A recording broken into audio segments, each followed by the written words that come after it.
higher function type, 함수 타입이라는 말이에요. 이 개념을 우리 책에서는 다루지 않고 넘어가고 있기 때문에 저는 이걸 반드시 다뤄서 여러분들에게 멘붕을 한번 일으켜야겠다 라고 생각을 한다는 거죠. 펑션 타입이 뭔지를 이해하고 펑션 타입을 이용해서 함수를 선언할 수 있다. 함수 선언 우리 애신작에 배웠던 거 아닌가요? 쉽지만 우리가 이 정도까지는 배우지 않았어요. 자, 어떤 개념인지 한번 들어가 볼까요? 1급 객체 함수라는 말을 썼잖아요. 1급 객체 함수라는 말은 1등 시민이라는 말로도 표현되고 1급 객체, 1급 함수 이런 식의 인터넷에서는 여러 가지 단어로 이걸 표현하고 있지만 일단 영어로 하는 게 가장 좀 명확한 것 같아요. First Class Citizen입니다. 함수가 1등 시민이라는 거예요. 우린 시민에 대한 의식이 좀 부족하죠. 국민이라는 말을 더 많이 쓰고 근데 시민이라는 말을 굉장히 많이 쓰고 있습니다. 저 시민이라는 건 어떤 권리를 가지고 있고 의무를 가지고 있는 그런 어떤 인격체를 말하는 거죠. 함수가 1등 시민이라는 건 함수는 어디든 갈 수 있는 권리가 있다.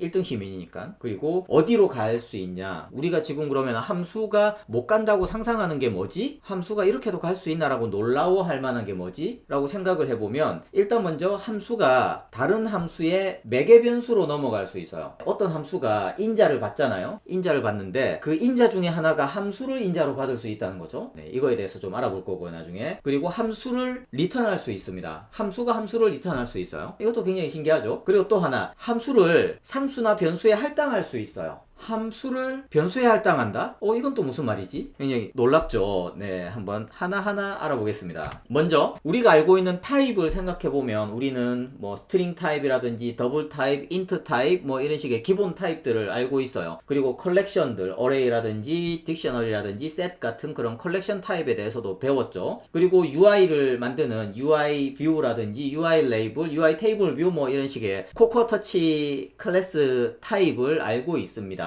그런데 저 아래쪽에 보이는 괄호 열고 닫고 화살표의 void, 저게 매개 변수를 받지 않고 리턴 타입도 없는 함수라는 타입이거든요. 이런 타입의 함수, 그 함수가 하는 일은 뭔지 몰라요. 여러 가지 일을 할 수 있겠죠. 아무튼 내가 원하는 건 매개 변수도 안 받고 리턴도 안 하는 그런 함수, 이런 함수라는 타입을 정의해 놓는 거예요. 그리고 그 뒤쪽에 보면 int 2개를 받고 하나의 int를 리턴한 함수, 매개 변수로 정수 2개를 받고 그 안에서 무슨 일을 할지는 모르겠지만 결과값을 정수로 리턴하는 이런 함수가 있을 수 있잖아요. 그죠? 있어요. 이런 함수의 타입을 정의해 놓는 겁니다. 왜 이런 짓을 하느냐? 이건 한번 애플의 공식 문서, 공식 스위프트 문서를 한번 보면 조금 더 이해가 될 건데요. 지금 자, 함수를 정의했습니다. 그죠? add to int라는 함수가 있고 저건 a, b라는 매개 변수로 정수를 받아요. 그리고 정수를 하나 리턴하겠죠? 그 내부 함수 구현 내부에서는 a와 b를 더해서 리턴을 하는 겁니다. 그리고 multiply to int라고 하는 건 a, b로 정수를 받아서 또 정수 하나를 리턴하는데 이 multiply to int라는 함수는 내부에서 a와 b를 곱해서 리턴을 합니다. 그래서 저 add to int와 multiply to int는 동일한 시그너처를 가진 함수 타입이다. 동일한 함수 타입이다. 저 두 개의 함수 타입은 같다 라고 얘기를 하는 겁니다. 자, 그러면 변수로, 자, 이 부분 중요해요. 변수로 math function이라고 하는 변수를 하나 선언을 합니다. 뒤쪽에 콜론 뒤에 나오는 저 부분은 타입을 정의하는 거잖아요. 저기에 보통 스트링이라든지 인트라든지 그런 게 오죠. 근데 여기에서는 정수 2개를 매개 변수로 받아서 정수를 리턴하는 함수라는 함수를 받겠다. 함수 타입을 정의를 했어요. 그리고 거기에다가는 함수의 이름 add to int라는 걸 넣었습니다. 그러면 math function은 add to int라는 함수예요. 함수를 저장하고 있는 거거든요. 그러다가 math function에다가 2와 3을 넘기면 5라는 값이 나오겠죠. 그러다가 저게 변수니까 math function에다가 multiply to int라고 하는 함수를 넣었어요. 그러면 math function에다가 똑같이 2와 3을 넣었을 때 저기에선 6이 리턴 되는 거죠. 이런 짓을 왜 하는 걸까요? 자, 이 부분을 좀 명확하게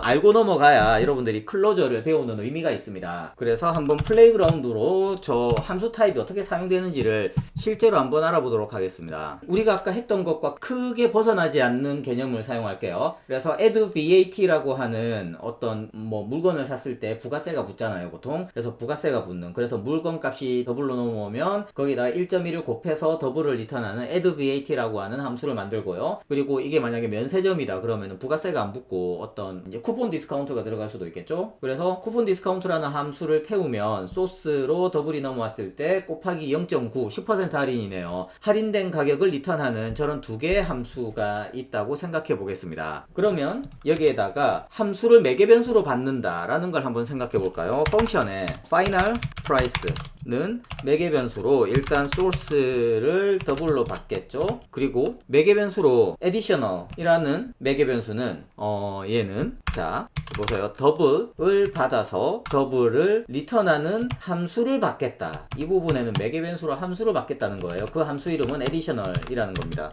자, 그래서 우리가 여기에서 let의 price를 하나 만들까요? price는 additional 이라는 함수에다가 source로 넘어온 값을 넣어서 price라는 값을 만들고 그 price라는 값을 리턴하겠다. 뭐 이렇게 할 수 있잖아요. 그래서 우리는 저 final price라는 함수를 호출할 때 하나를 빠뜨렸군요. 여기에서 뭘 할 건지인데 리턴을 하는 게 여기에서 또 더블을 리턴하는 거예요. 이렇게 이 부분이 굉장히 좀 멘붕을 일으키는 부분이죠. additional 이라는 매개 변수 인자는 더블을 받아서 더블을 리턴하는 함수를 받을 거고 이 final price라고 하는 함수는 더블을 마지막으로 리턴할 거야 라는 겁니다. 그러면 한 명의 고객이 있어서 거래가 있었습니다. transaction 1은 예를 들어서 저 final price에다가 38.5달러짜리를 샀어요.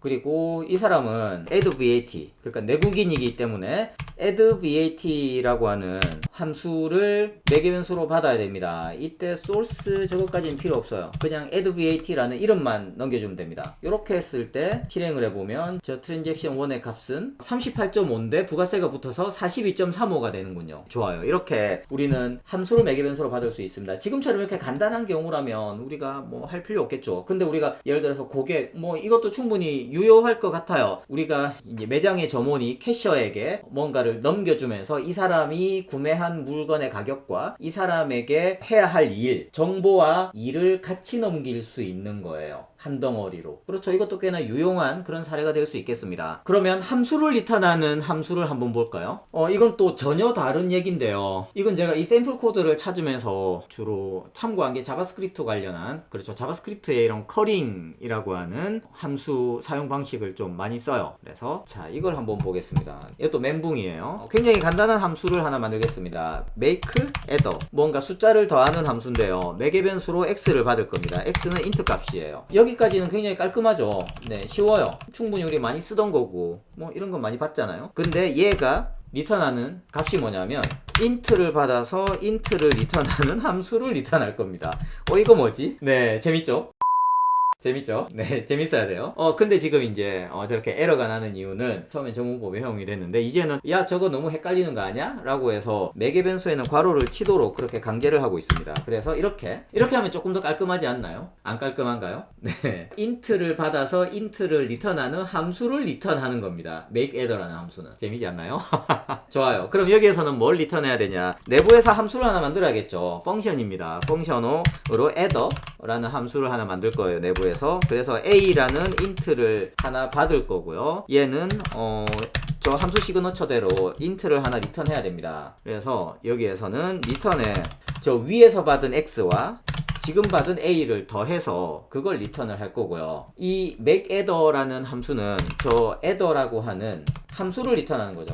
재밌죠? 재밌죠? 재밌어지고 있어요. 왜 이런 짓을 하지? 이건 제가 좀 이따 설명드리고요. 그러면 let으로 add 5라고 하는 상수를 하나 정의하는데 그 상수는 make adder에다가 5를 넣은 거고요. 그리고 let에 add 10 make adder에다가 10이라는 숫자를 넣은 겁니다. 자, 그러면 add 5도 함수고 add 10도 함수예요. 그죠? add 5, add 10 둘 다 함수입니다. 그러면 우리가 저기에다가 프린트를 한번 해볼 수 있을 것 같아요. 프린트 문으로 add 5에다가 2를 한번 넣어볼까요? 그리고 아래쪽에다가는 프린트로 add 10에다가 2를 넣은 값을 한번 프린트 해보겠습니다. 또는 이렇게도 한번 호출해 볼 수 있어요. 프린트에 make adder를 호출해서 5를 넣고 그 뒤에 그 결과로 나오는 함수에다가 2를 넣겠다. 점점 지금 멘붕이 막 오고 있죠. 한번 프린트 결과문을 한번 볼까요? 이렇게 좋아요. 여기에서의 결과는 int를 받아서 int를 리턴하는 함수를 add5라고 되어 있는 거고, add10도 마찬가지로 int를 받아서 int를 리턴하는 함수입니다. 그리고 add5에다가 2를 추가하니까 7이라는 값이 나왔고요. add10에다가 2를 넣으니까 10이라는 값이 나왔습니다. 그리고 마찬가지로 make adder로 이렇게 하면 add5와 같은 어떤 함수, 우리가 이름을 저렇게 주진 않았지만 어떤 새로운 함수 하나가 만들어져서 리턴을 했겠죠. 거기다가 2라는 매개 변수를 넣으니까 7이라는 값이 나온 겁니다. 자, 우리가 이런 걸 커링이라고 하는데요. 이 커링을 왜 하느냐? 커링을 왜 하느냐는 뭐 물론 이걸 가지고 굉장히 우리가 로직을 좀 깔끔하게 가져갈 수도 있을 거고요. 또는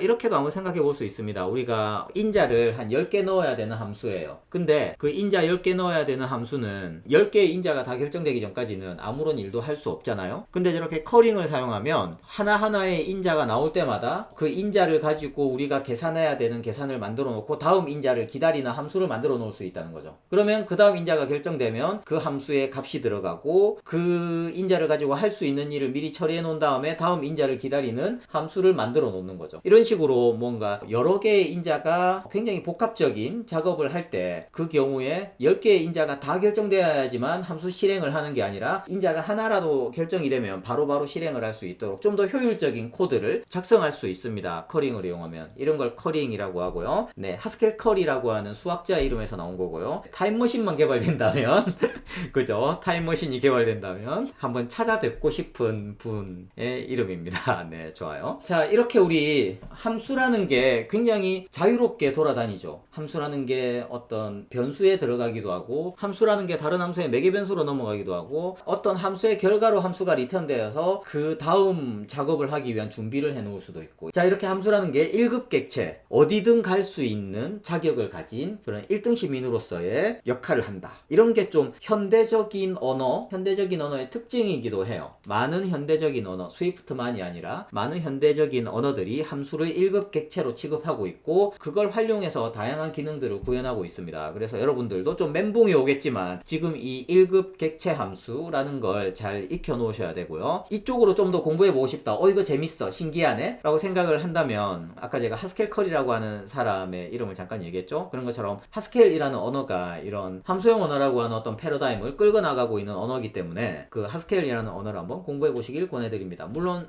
스위프트하고는 약간 길은 달라요. 길은 다르지만 스위프트도 이런 함수형 언어의 여러 가지 속성들을 이어받고 있다. 그럼 keep going, 코더스 하이.